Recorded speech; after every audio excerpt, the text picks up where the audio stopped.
اس صفحے پہ کہتے ہیں ایک حضرت آئے اور آ کر بیٹھے، ہم سے ولایت سیکھی، ہم نے اس کو ولی بنا دیا۔ اب جو ہی ولایت سیکھی باہر نکلے تو باہر جو جھاڑو دے رہا تھا وہ 12 سال سے دربار پہ جھاڑو دیتا تھا، اس نے کہا ہم تو 12 سال سے خادم ہیں، ہمیں ولایت نہیں ملی اور اس سے کو آتے ہی ولایت مل گئی۔ تو اس کی طرف دیکھ کر عبد القادر کی زبان سے نکلا، داتا دے بھنڈاری کا پیٹ پھٹے، داتا دے بھنڈاری کا پیٹ پھٹے۔ یہ کہنا تھا کہ اس جھاڑو دینے والے کا پیٹ پھٹ کے فوراً مر گیا۔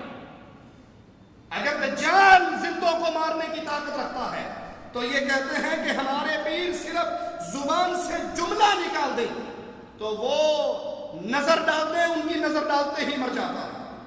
اور مرتے کیسے ہیں کہ ایک نظر ان کی زبان ان کی پڑ جائے اور نظر پڑتے ہی وہ مر جاتے ہیں۔ ایک بار کہتے ہیں 46 صفحہ ہے کہ میں عبد القدوس گنگوہی کے اس میں لوگ چلے گئے، میں اور کامل شاہ ولی یہی رہ گئے۔ کامل شاہ کو دست لگے ہوئے تھے، آخر رات کا ٹائم ہوا تو کامل شاہ پیر نے کہا جی اب میرے جانے کا وقت آ گیا ہے، میں چلتا ہوں۔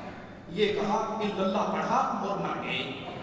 اب میں لاش کے پاس بیٹھا ہوں اور یہ ڈر ہے کہ اگر لاش چھوڑ کر جاتا ہوں تو شیر چیتے کھا نہ جائیں، اور اگر نہیں چھوڑ کر جاتا تو فجر کی نماز نکل رہی ہے۔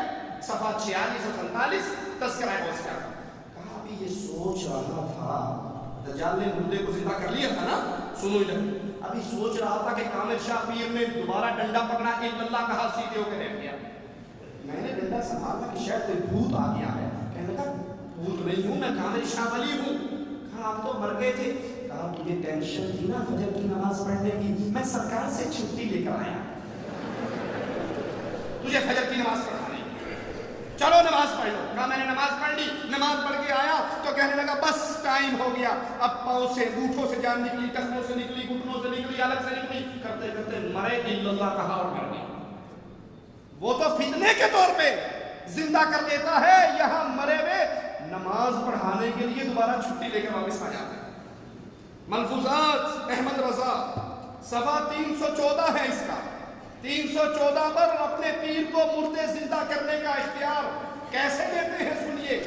کہتے ہیں ہمارے پیر ہمارے بزرگ وہ گزر رہے، راستے میں سوال ہوا کیا اولیاء بھی مردوں کو زندہ کر لیتے ہیں؟ کہا سیدی احمد جان زندہ پیر ایک مرتبہ تشریف لے جا رہے تھے، راستے میں ہاتھی مرا پڑا تھا، لوگوں کا مجمع تھا، آپ بھی تشریف لے گئے۔ فرمایا کیا بات ہے؟ کہا ہاتھی مر گیا، ہاتھی مر گیا۔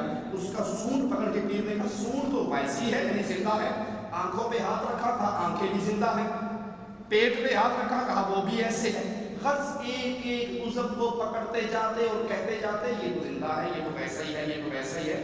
یہ فرمانا تھا کہ ہاتھی زندہ ہو کر پھر کھڑا ہو گیا۔ یہ موت و حیات کا اختیار اللہ کے پاس ہے، اور بطور آزمائش دجال کو یہ فتنہ، اس کے فتنے میں یہ بات شامل ہے، وہ کہے گا مر جا مر جائے گا، زندہ کرے گا زندہ ہو جائے گا۔ لیکن جب اس ایک شخص آئے گا اس سے کہے گا مجھے رب مانتا ہے، وہ کہے گا نہیں مانتا، قتل کر دے گا، پھر اسے زندہ کرے گا، کہے گا مانتا ہے، کہا اور پکا یقین ہو گیا تو واقعی کافر ہے تو رب نہیں ہے، پھر زور لگا لے گا اس اہل حدیث مواحد کو قتل کر سکے نہیں کر سکے گا، توحید اس کے پاس اتنی ہوگی۔ لیکن یہاں آئیے سنیے، مسند احمد میں ہے رسول اللہ صلی اللہ علیہ وسلم نے فرمایا لا يدخل الدجال مکہ ولا المدینہ، دجال نہ مکے میں آ سکتا ہے نہ مدینے میں آ سکتا ہے۔ ابو ہریرہ فرماتے ہیں، صحیح بخاری کی روایت ہے، 3 باتوں کی وجہ سے جو میں نے رسول اللہ صلی اللہ علیہ وسلم سے سنی، بنو تمیم کے ساتھ میں ہمیشہ محبت کرتا ہوں۔ اللہ کے نبی نے فرمایا دجال کے مقابلے میں سب سے سخت لوگ بنو تمیم کے ہوں گے، ان کی زکوٰۃ آئی، آپ نے کہا یہ میری قوم کی زکوٰۃ آئی۔ عائشہ کے پاس ایک عورت تھی قید میں، جو ان کے پاس آئی تھی ان کے حصے میں تھی، آپ نے کہا عائشہ اس کو آزاد کر دے، یہ اسماعیل علیہ السلام کی اولاد میں سے۔ صحیح مسلم میں ہے، رسول اللہ نے فرمایا صلی اللہ علیہ وسلم جب اللہ عز و جل عیسیٰ ابن مریم کو بھیجیں گے، وہ دمشق کے مشرقی کنارے میں مسجد کے سفید مینارے پر اتریں گے، اپنے دونوں ہاتھ فرشتوں کے ہاتھوں پہ، فرشتوں کے کندھوں پہ رکھے ہوئے سر جھکائیں گے تو چاندی کے موتیوں کی طرح قطرے ٹپکیں گے، سر اٹھائیں گے تو قطرے ان کے بالوں میں ڈھڑکتے ہوئے نظر آئیں گے۔ ان کے سانس کی ہوا جہاں تک جائے گی، جس کافر کو پہنچے گی وہ مر جائے گا، اور ان کے سانس کا اثر وہاں تک جائے گا جہاں تک ان کی نظر جائے گی۔ اور وہ دجال کو تلاش کریں گے، بیت المقدس کے پاس مقام لط پر آ کر اس کو پائیں گے اور قتل کر ڈالیں گے۔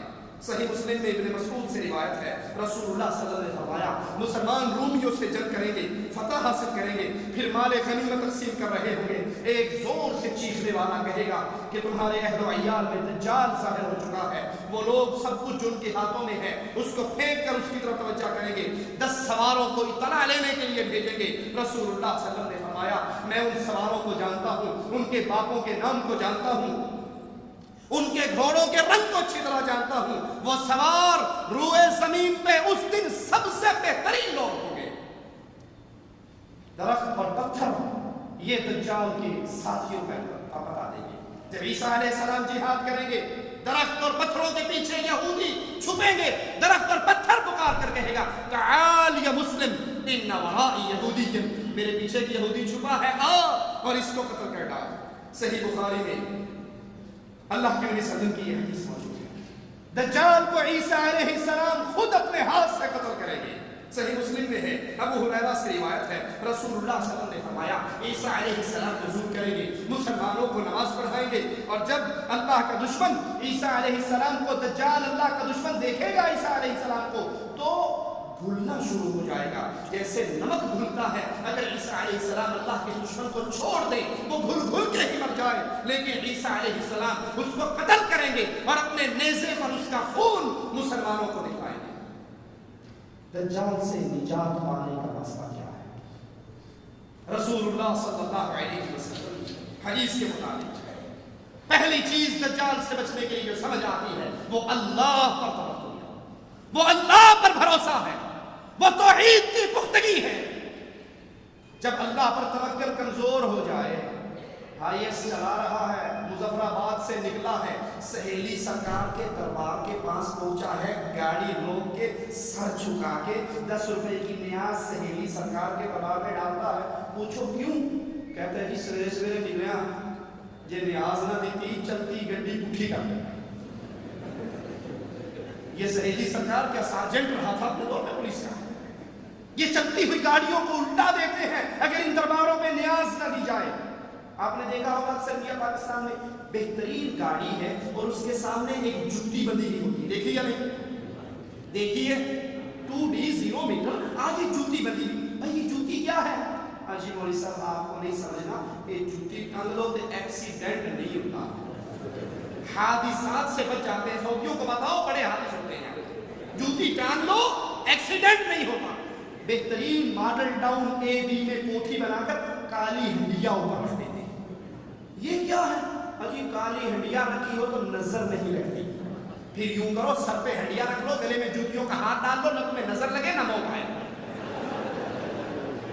اللہ پر توکل، وتوکل علی الحی الذی لا یموت۔ نہ جوتیوں پہ توکل، نہ تمائم پہ توکل، نہ پیروں پہ توکل، نہ سہیلی سرکار پہ توکل۔ سہیلی سرکار کچھ کر سکتی ہوتی مظفر آباد کے زلزلے کے ٹائم پہ یہ تمہارا ختم پڑنے گئی تھی، اس وقت یہ مر گئی تھی، سو گئی تھی، کہاں تھی؟ اس سہیلی سرکار نے مظفر آباد کو کیوں نہیں بچایا؟ اللہ پر توکل کیجئے۔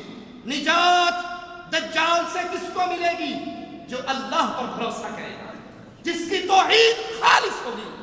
رسول اللہ صلی اللہ علیہ وسلم فرماتے ہیں، مسند احمد میں روایت ہے، دجال کا سامنا کرنے والے لوگوں میں سے جس نے کہہ دیا تو میرا رب ہے وہ فتنے کا شکار ہو گیا، اور جس نے کہا تو کافر ہے میرا رب اللہ عز و جل ہے تو پھر اس نے اللہ پر بھروسہ کیا، دجال اس کا کچھ بھی بگاڑ نہیں سکتا۔ دوسرا طریقہ، دجال سے پناہ مانگو، ان جماعتوں سے، ان لوگوں سے، ان عقائد سے الگ ہو جاؤ جو کہتے ہیں دجال یہ قصے اور کہانیاں ہیں، یہ بنائی ہوئی باتیں نہیں۔ میرے نبی صلی اللہ علیہ وسلم نے تعلیم دی دجال سے پناہ مانگو۔ صحیح بخاری میں عائشہ رضی